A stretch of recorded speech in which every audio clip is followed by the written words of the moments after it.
And good day, good morning, everybody. Whatever it happens to be for you. You know, getting through life, one of the things that one has to discipline oneself to do is keep moving. That's right. One of the 4 or 5 different things that one has to do is definitely keep the body moving, keeping it supple.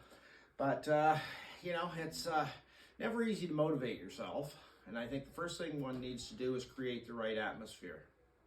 Here I am in this dingy basement per se, but it's my little gym at home and it works for me. So how do you make it as nice as you can? Well, creating your environment, a nice diffuser to get the right aroma in the air is not bad either. And also a little bit of encouragement, motivation, inspiration, a little sniff of oil before you start. It's always a good thing to get you going. Yeah, rub that in the back of the neck. Nice peppermint smell. Yeah. So right mindset, what do? I think one of the things is you do need to you don't need equipment, although I've got a little bit of equipment here. It's mostly just the movement piece we're worried about. I would say that though you do need a stopwatch of some kind, so you can use the one on your phone. And it's good to have little time parameters. Now, before you start any kind of rapid movement of any kind, 5 minutes of walking. Now you can do the treadmill, set your thing for 5 minutes, a nice slow pace, work yourself into it. And then you are warmed up after that 5 minutes and you are ready to go with today some resistance training, a little bit to keep those muscles strong. I used to think, why do I have to worry about the muscles and stuff? I'm doing lots of walking, or in my case playing tennis.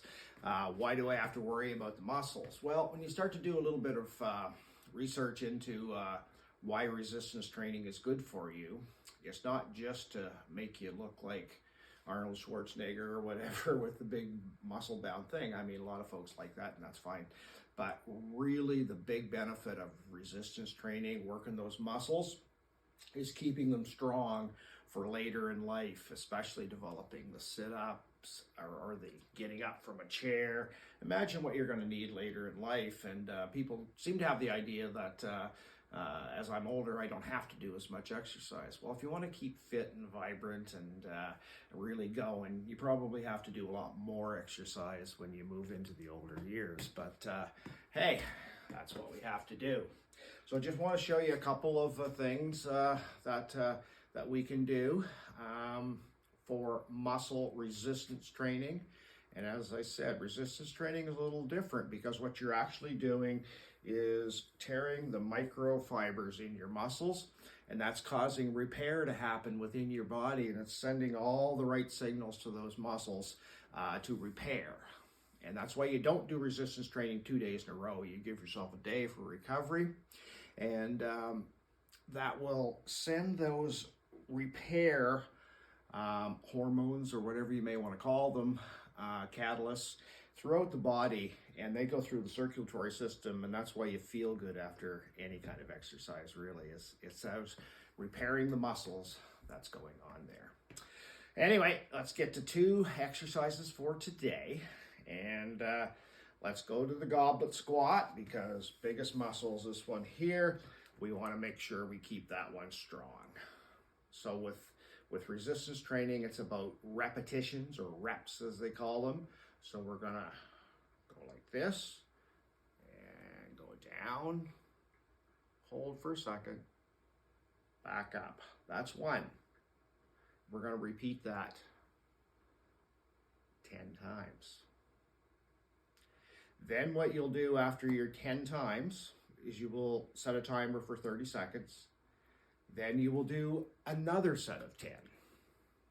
Set the timer for 30 seconds, and then do your final set of 10 for the goblet squat.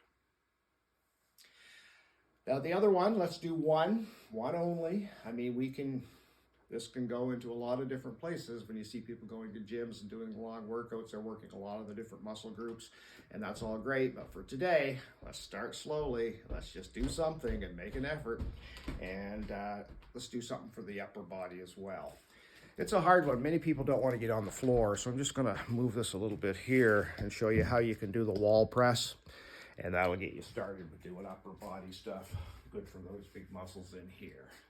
So again, find yourself a wall, nice flat, stand out about this far from it, and then go in slowly, very slow. The key to most resistance is doing it slowly, not fast repetitions. Touch your chin, if you can, and then come back out slowly. And generally the breathing too is, as you're coming in, you're breathing out, or in, sorry. And as you're coming out, the resistance part, you're breathing out.